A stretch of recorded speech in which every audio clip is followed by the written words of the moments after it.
welcome listeners to another episode of the Mind of Design podcast. We're really enjoying this season so far, really specifically in what we're talking about this month, because for those of you that follow us, you know that we've had pretty much a theme coming back from our pretty long sabbatical. We were not doing anything from September last year all the way through to January of this year, so we just started back up in January. And just to kind of recap on that, we really had quite a positive outcome so far with these themes surrounding the month. And so the theme for this month, for those of you that haven't connected in the last two episodes for the month of March, we're dealing with this area of the law of choice and why people do what they do. Because really there's patterns to life, and if we ignore the patterns, we ignore the very existence of the habitual methods and ideas that we have about life as it stands, because people do things based upon a system, and that system is recorded as patterns. It's what we call them, and it's what we've called them for as long as really we have been creating and been on this earth. I mean, everything about civilization, everything about creation comes back down to patterns when we're talking about the human being, when we're talking about people that are creating things. When you go down to the pyramids, you look at Easter Island, I mean, there's all of these different variations of the same thing. It all comes back down to the same core principle, and that is the patterns. And when you look at life through patterns, you see differently. You're able to decode a lot of times what was going on in the minds of those people, even if they are so far removed from civilization, in the sense of they're no longer on the earth. They can't speak for what they've built. But you can, through patterns, decode. And that's what fascinates me about choices, because it all starts with a choice. Somebody had to make a choice to do a specific thing, and that specific thing could have went around the world in such a massive way. And because they understand the value that they bring to the world, they are not moved by the things that others are doing. They've made a choice, and that choice is now carrying them in their own conviction, in their own path, in their own belief system. And as that's being built and as that's being curated and created, there is a powerful method that is used even with the ancients, as I was just sharing with you this in the beginning of this podcast, in this episode. And that is, there are patterns. Patterns are the most crucial tool to use whenever we're looking at anything that we want to learn more in depth about, because when you can decipher the patterns or decode the patterns, you're able to see with the same mind of that person as if it were they were alive today.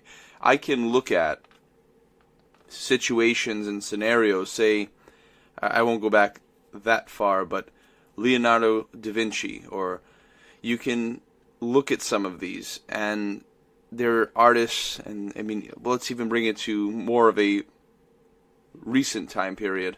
We can look at somebody like Frank Lloyd Wright. You can look at the patterns to which these people have created their art, created their craft, brought into existence the display case called their mind, what they saw in their mind. Because it was Les Brown. If you don't know him, he's a famous speaker. I'm sure you do, but I don't assume. So Les Brown had said this. He said, if you can see it in your mind, you can hold it in your hand. And that's a simple way of communicating the fact that your mind is more important than the production line of your life. Because if your mind is not clear, if your mind is not caught up with what it is that you want to see in your world, then you'll never create what you want to see. You'll create a copy sometimes. You'll create scattered situations and circumstances, and it'll show true in your creative thought processing, because patterns will always reveal things. That's what they're designed to do. So as we're looking at today, and as we're getting into this, because I didn't come to talk to you this entire time about specifically patterns and choices and all of this, although that is the theme overall for this month, I just wanted to brief you on just really, and recap just really what we've been getting into the past now. Can you imagine, it's already 3 months into 2024, and we're cooking with some real hot lava, because what we're getting into next month is even just a new dimension of what we want to really project to you and really bring to you in a powerful way, because it's very important to understand why you do what you do. It's not so important to know the how so much as the why, because once you know the why, the how becomes a real reality for you. And there I say to you, when you know the why of what you're doing and why you are doing it, all of these things, you understand those key foundational principles, then you don't ask the what or the who. You ask the how. Now you might be wondering, well, what are you talking about? And that's okay, I'll explain. So when you know the why you're doing what you're doing, why are you here? You can answer that question and you're clear about it. Everything else becomes easy.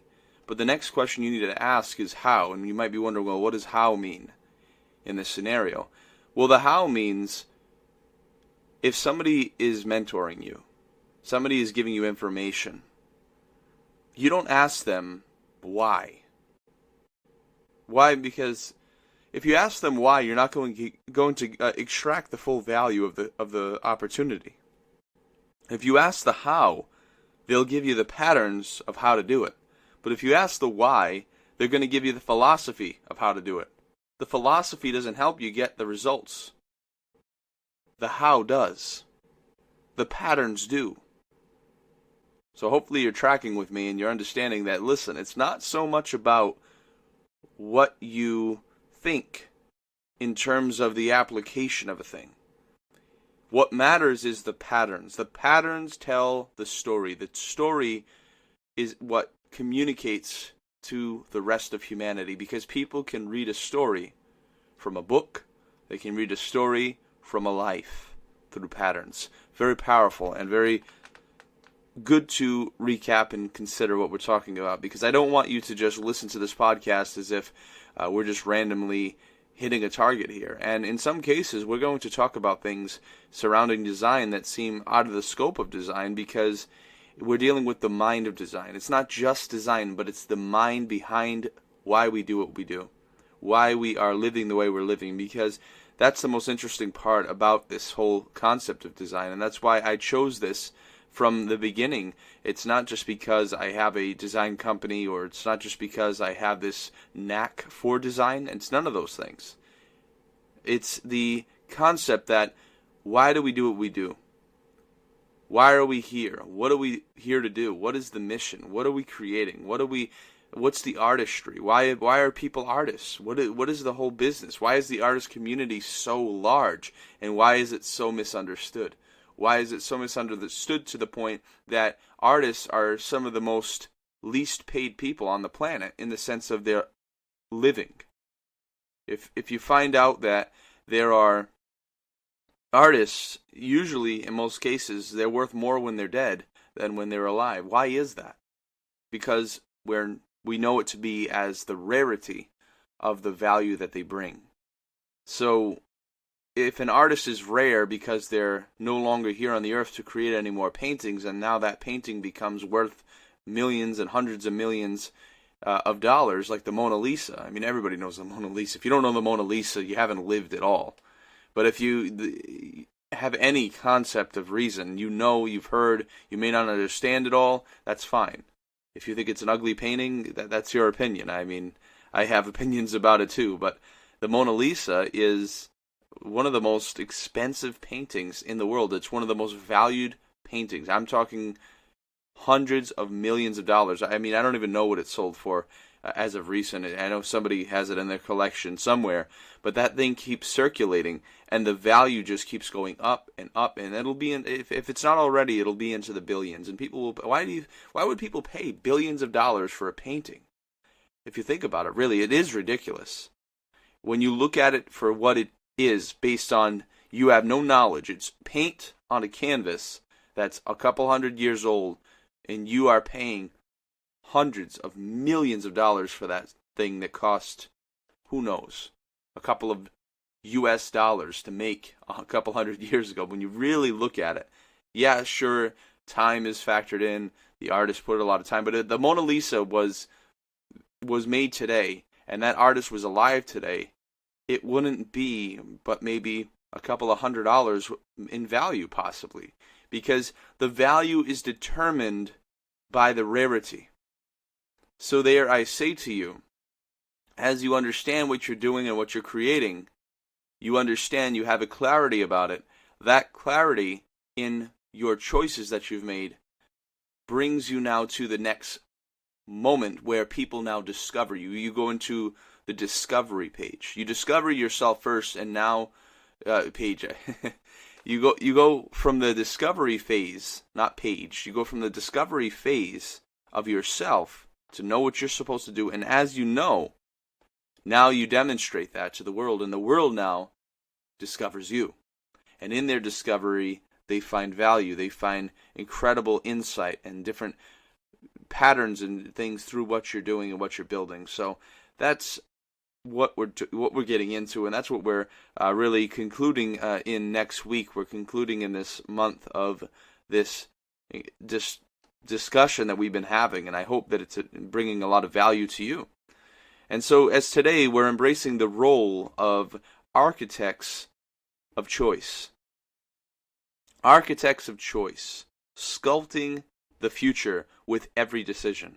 So the concept of choice, architecture invites us into a world where every decision we make as designers, as really people in general, it has this profound potential to shape the future. But together, we're going to look at the strategic presentation of options that can transform outcomes, and how, with intent, we can direct the entire methodology of what we're building in our audience, and we can build this towards the destinations we dream of. So, as we continue on here, I want you to look at some real, genuine concepts of this, because we dive into the architecture of choices. Remember, our dialogue continues beyond the episode. It deals with a fundamental truth rooted in our true desire to reach our audience. We're here to reach you. We're here to really engage with you. We want to build this thing right. We don't want to build quickly. We don't want to build, I mean, if it happens quick, awesome, I'm engaged with it. But if it doesn't happen quickly, I'm not moved by it. Why do I say that? Because it's not about how long it takes. It's about it being done right. Because I'm big on this. Do it right the first time. This way you don't have to do it a second. If you have to do it a second, that's a problem. Why? Because you haven't figured it out from the first moment that you created it. So as we continue to build on this, I want you to get the value here and understand that we're building a community. This is about you discovering yourself through a community that will help you uncover the vibrant nature of what you really bring to the world. Because the powerful thing about community is herd immunity. And you might be wondering, if you're not familiar with that term, herd immunity, all that's dealing with is the fundamental truth of being around a lot of people. We are social creatures. We are made to be around people. We're not made to isolate. That's why isolation is supposed to be a form of torture, to which we've used for thousands of years in such. Because when you bring somebody out of the common flow of everything, even if the common place of community is toxic, that toxic is better than being in silence, because in that silence you are guaranteed a specific outcome. That specific outcome is usually psychosis. People go absolutely psychotic. They lose their mind in a place of being isolated. Why? Because they have to, you hear people talking to themselves. They'll do things. They'll make noises. They'll do whatever they have to do. Why? Because they're trying to do the one thing that will keep their mind, because their mind needs to be stimulated. Sounds, birds, the sound of the wind, the sound of the ocean, all of these things are dealing with the fundamental reality of why we are here, what we are put on this earth for. I mean, we are made to interact. We are made to engage. We are made to be around that atmosphere, and that atmosphere really adds and brings us to a place where we are able to add so much value to the world. And so when we take that away, it's very powerful what can happen as well, in a negative way. I mean, power goes both ways. It doesn't matter if it's positive or negative, it's going to happen. And so you need to understand that the value you bring is through a community. And so we want to encourage you to connect with us on the Mind of Design podcast page, on the Facebook page that we have there. We also have a Facebook group. We encourage you. It's a private group to which we are engaging with these designers of all walks of life. We want you to connect with us. It's called Designers Collective. It's on Facebook as well. It's a Facebook group. It's called World Changers. So Designers Collective World Changers is the group. We are highly interested in your story, and we want you to really engage with us on that platform. So without further ado, we want to continue on here and really bring to light. I just wanted to take some time to really talk to you today and really speak to some areas of which we are dealing with, because it's important to understand why we're doing what we're doing, why we're here, why are we even speaking to you on this podcast platform. That it's good to reiterate and really look at the why. So in the realm of design, we're not just creating visuals or objects, we are creating experiences. It's very important to understand. And within these experiences, every choice we present carries weight, molding perceptions, guiding actions, and ultimately it shapes futures. So the power of choice in architecture lies in its ability to influence outcomes by carefully designing the options we offer. So Richard Thaler said this. He said, in the groundbreaking book, Nudge, it introduces us to how subtle design changes can significantly affect decisions and behavior. Subtle design changes. In other words, your mind doesn't even pick it up. It's an experience when you get there. So this isn't about limiting freedom. It's about enhancing it to making the best choices more accessible and appealing. The subtlety of design is just as important as the magnitude of it. So understand that you may be doing something what others might seem as not that significant, but your type of design is just as valuable as the Eiffel Tower, as whatever, the pyramids. I mean, it doesn't matter, because no matter how large or how small, how great or how inconspicuous, it's all coming back down to the same value point. Is it adding value to the world? Is it bringing value to people? Are people experiencing it for the better? If they are, then you have achieved success. And it doesn't matter on what scale, because the scale is just a measurement tool. That's it. So it starts with understanding the audience of which you're trying to penetrate, which you're trying to engage with. What motivates them? What are their goals and challenges? And when you can answer these questions, you can begin to lay out the paths that not only lead them to the desired outcomes, but also enrich their process and enrich the experience on the user's end. It's very important to understand. So let's consider the impact of choice in architecture in social design projects. By arranging options to promote sustainable behaviors or healthy choices, for example. Designers have the power to drive positive change one decision at a time. And this is where the role as architects of choice intersects with our responsibility as stewards of the future. You are a steward of the future. What is a steward? What does a steward do? A steward is somebody that is simply a manager. You're managing the future as a designer. That's what you do. That is your role. That is your position. And you need to understand that in order to take the role seriously and take it with intention.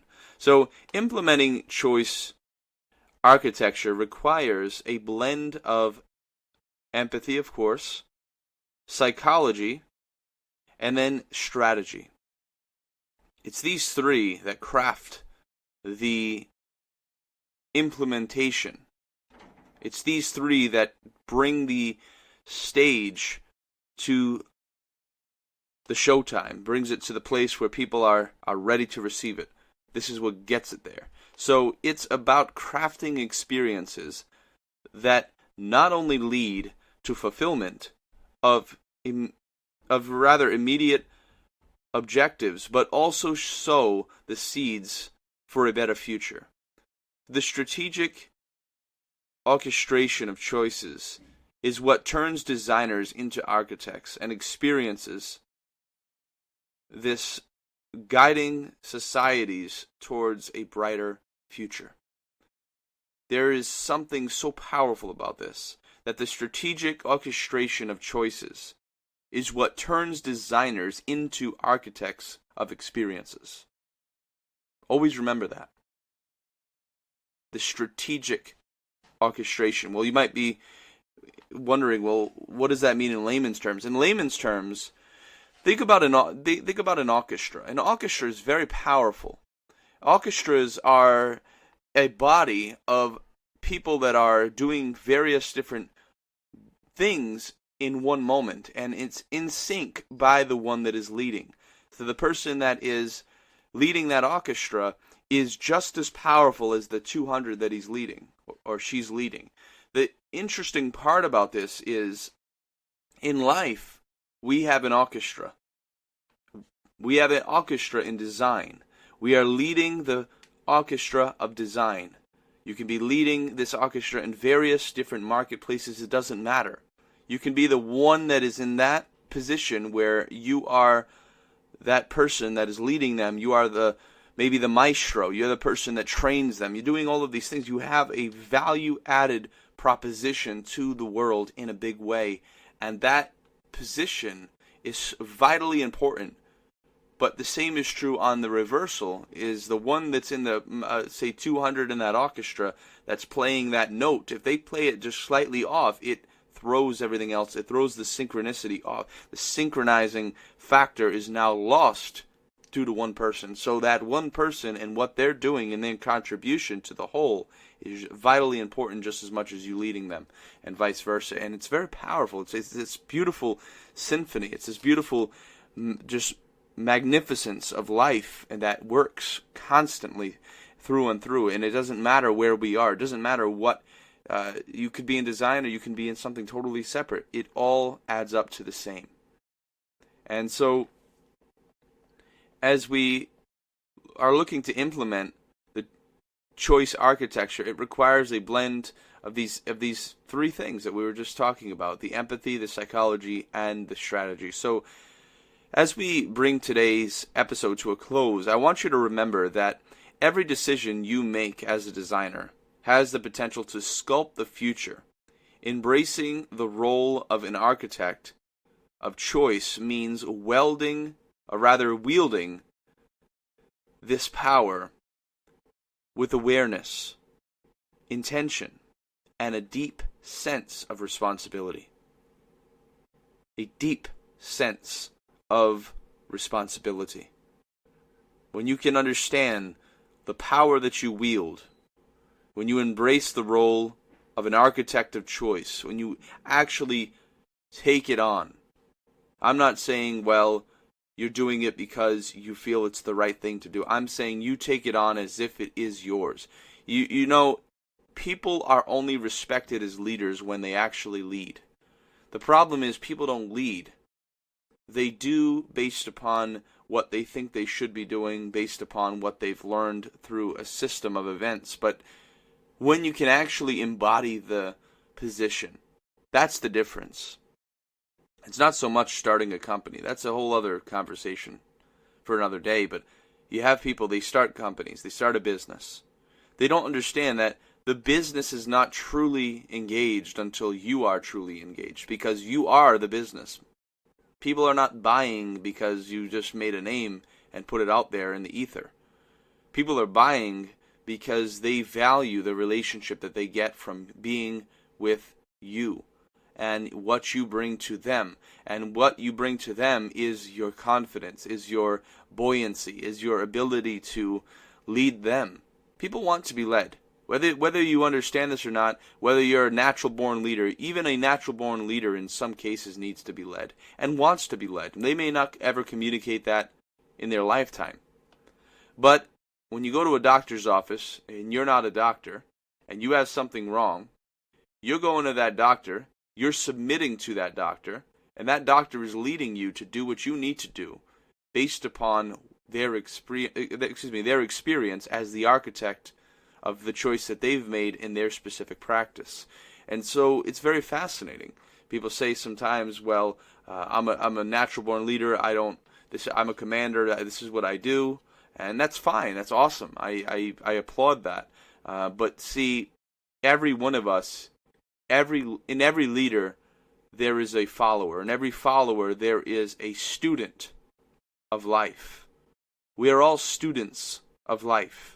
Not one of us has mastered everything. If that was the case, none of us would be necessary. The reason why there are different courses of action in life and experience, yes, you can learn multiple languages. Yes, you can learn multiple things, and you can have multiple degrees, and you can wear multiple hats, but you can't wear every hat that has ever existed in the world to function. You can't. And even if you could, you need an army to be able to execute on that. And it's designed that way to be able to produce a world that not only just needs each other, but is able to understand, quite literally, the power when we come together. The power when we are able to see our world from the landscape design of what we really are made and put on this earth to do. We are designed to do something amazing, and it's in our discovery that we're able to push this through to the next chapter and the next phase of our life. And then next week we're talking about the echoes of design, the ripple effect of our creative choices. So you don't want to miss the conclusion of this entire month series, what we're talking about this month, the theme for this month. Very powerful stuff. So, and I want you to join the conversation again on the Facebook page. If you haven't already subscribed, go to the Facebook page that we have there, the Mind of Design podcast, and also you can connect with us through email. If you want to send us an email, by all means do so, and that's at feedback@themindofdesign.com.